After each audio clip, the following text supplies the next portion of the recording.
اعوذ باللہ من الشیطان الرجیم بسم اللہ الرحمن الرحیم رب اشرح لی صدری ویسر لی امری واحلل عقدۃ من لسانی یفقہوا قولی رب زدنی علما۔ سورہ بقرہ کی آیت نمبر 201۔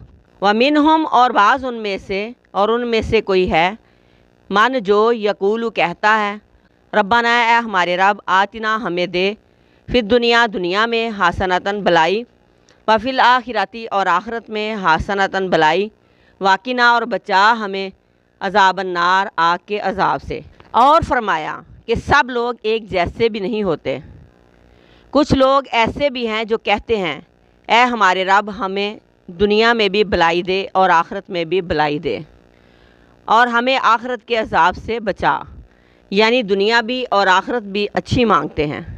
دنیا کی بلائی، صحت اور تندرستی، اولاد کا سکون، مال اور دولت، عزت اور شہرت، سب کچھ اللہ تبارک و تعالیٰ کی ہی دین ہے، لہٰذا اللہ ہی سے مانگے، اگر وہ دے تو کوئی چھین نہیں سکتا۔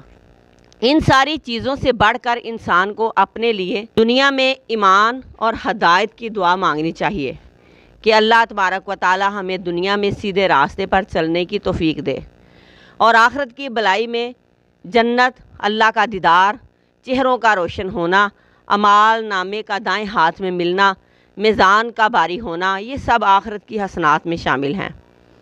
اس دعا کو ضرور مانگنا چاہیے۔ اگر زیادہ لمبی دعائیں نہیں یاد تو یہ تو بہت چھوٹی سی دعا ہے، اسے ہر مسلمان کو یاد کرنا چاہیے، اور خاص طور پر آپ صلی اللہ علیہ وآلہ وسلم اس دعا کو رکن یمانی اور حجر اسود کے درمیان پڑھا کرتے تھے۔